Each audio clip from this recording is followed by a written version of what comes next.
born July 29th, 1981, in Oviedo, Spain, not only participated, but dominated in 18 seasons of Formula One, two-time champion of the world, sixth all-time winner in F1, two-time 24-hour of Le Mans winner.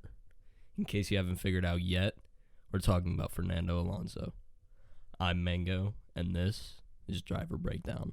Broken, said Michael Schumacher. The record is broken. Lewis Hamilton wins the Portuguese Grand Prix. Hamilton has more wins than any other driver in Formula One history.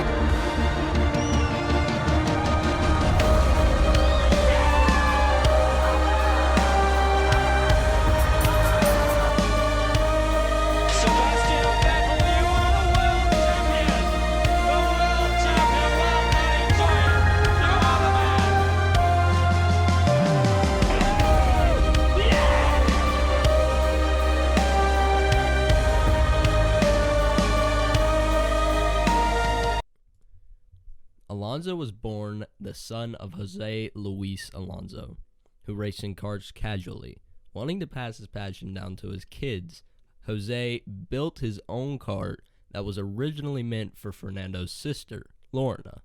When she became uninterested, it was given to 3-year-old Alonso, which is just crazy to me that he was 3 when he first started driving a kart, because when I was 3, I probably could barely even talk. I could probably barely even walk, much less sit in a cart and know when to brake and everything like that. I'm sure he wasn't the fastest man out there, but, Anyways. Since Fernando was so young, the pedals had to be modified just so he could drive it comfortably. His local racing federation managed to get Fernando a mandatory karting license when he was 5. It was around this time that Alonso's father would decline an offer from RC Celta de Vigo Football Club for Alonso to become a goalkeeper. And from the looks of things now, it looks like he made the right choice. So, when Alonso was 7, he took his first ever win in karts in Bola de la Viana, and he never looked back. He went on to win the Children's Junior Championship of the Austria and the Glacia that same year and the following. In 1990, he would move up into the cadet category, which he also managed to win in the Austrias and in the Basque Country. But as many of you know, money is a major, major obstacle for many families when it comes to racing and getting into racing. And for the Alonsos, this was no different. Fernando's mom even sewed his first racing suit, and she kept having to adjust it as he grew. It was in 1991 that Jose couldn't support Fernando to keep progressing through the ranks of karting. Fernando knew that he had to perform if he wanted to keep racing, but it was in that same year that Fernando managed to take runner-up in Spain at the Santos de la Humosa circuit. It was here that Fernando managed to catch the eye of Genus Marco, the owner of GenieKart, a company who imported the Parilla engines and the Mike Wilson chassis. And Marco gave Fernando a challenge. It was to perform at Mora de Ebro in the next race of the series. This very well may have been the most important race of Fernando's career. Given no other options, knowing it was do or die, Alonso won the race. It was at this moment that racing went from a dream to a reality for Fernando. 1993, Fernando won with GenieKart in the Spanish Championship. 1995, he took 3rd place in the World Cup in Baraga. He achieved the World Junior title in Ghent and the national title in Sils. But Fernando wasn't only about racing. When he was 14, he started working as a mechanic for some of the younger kids. He charged 100,000 pestas, or about 600 euros. He used his money to put back into his racing career, to cut costs for everyone else, as he didn't want to be a burden to anyone. Which to me shows a different side of Fernando that many people don't really see a lot. They always see this person on track who's there to win and only wants to win, never the caring person behind the scenes, never the loving person behind the scenes. Although it did come out in the later stages of his career, we got to see more of loving Fernando and who he was as a true person, which was great to see. But back to some of Fernando's more early racing achievements. In 1997, he won championships in Spain and Italy. And in 1999, at 17 years old, Fernando would get his first shot in a race car. He competed in the 1999 Euro Open by Nissan with Campoys Motorsport. He stole the title away from Manuel Gallo in the final race in an extremely tight battle with only 7 points separating the two. Fernando ended the season with 6 wins, 9 pole positions, and 6 DNFs, and 1 did not start, to Gallo's 1 DNF. In 2000, Fernando would move up to the highly regarded Formula 3000 Championship with the Minardi-backed team Astromega. And inside the team, the morale was not high. There was a brand deal that went through, which meant they lost out on tons of money to put towards their racing team and bettering their racing team. So morale in the team was not high, and after this, Fernando still managed to finish second at the Hungaroring and win the last race of the season at Spa for 4th overall in the championship with 17 points. Despite a bad season, F1 sporting director Cesare Fiorio gave Fernando his first test in a Formula One car at the Circuito de Jerez.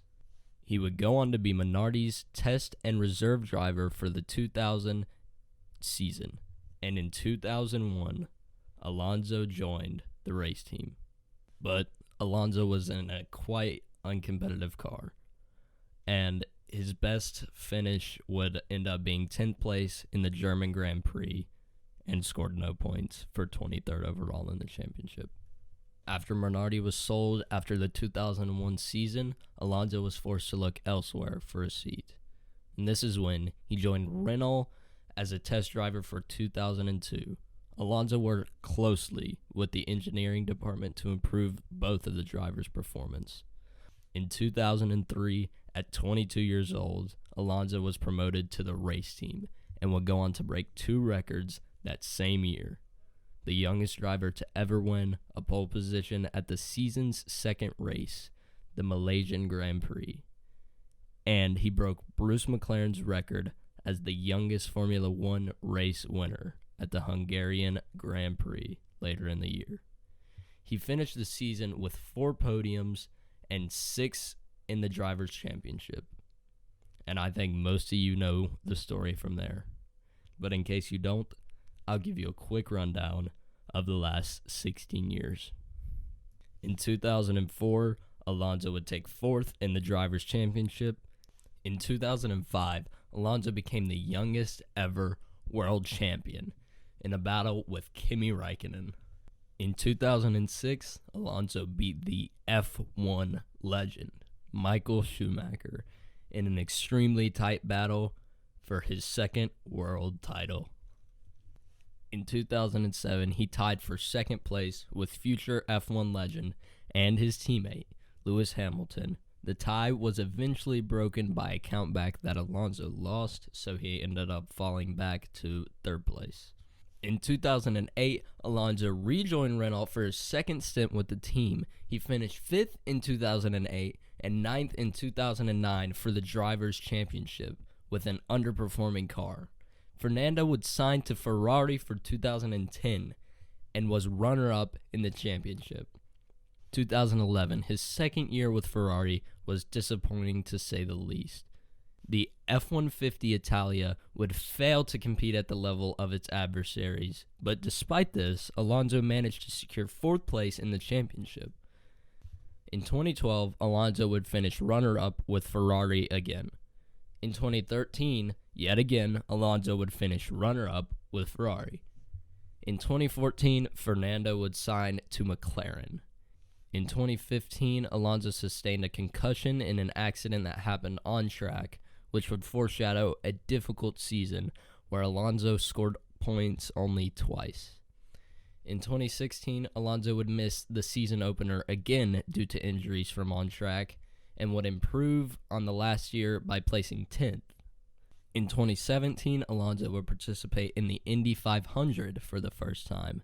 The next 2 years would be huge for Alonso, not for Formula One, but in other racing series, which to me is where Alonso's true brilliance shows. In 2018, Alonso would participate in the 24 Hours of Daytona. In 2018, he would win the 6 Hour of Spa. Also in 2018, he would earn his first 24 Hour of Le Mans win. Now, moving on to 2019, Alonso would participate in the Sebring 1,000 miles, win his second 6 Hour of Spa, and win his second Le Mans. Alonso would go on to win the World Endurance Championship in 2019. And in 2020, Alonso finally completed the Indy 500. With Alonso set to return to Formula One with Alpine, which is going to be Renault's new rebranded team, I would get used to hearing his name a lot more if you haven't been hearing it a lot already. He took the fastest lap in the young driver's test, which isn't a huge surprise considering he's like double the rest of the driver's age, but he was able to get his lap time down to 136.33, which is above what either of the Renault drivers could get during qualifying at the Abu Dhabi Grand Prix last week. So that, to me, shows he still has what it takes to compete with the younger guys and at a high level. But to say it won't be a challenge for him would be a flat-out lie.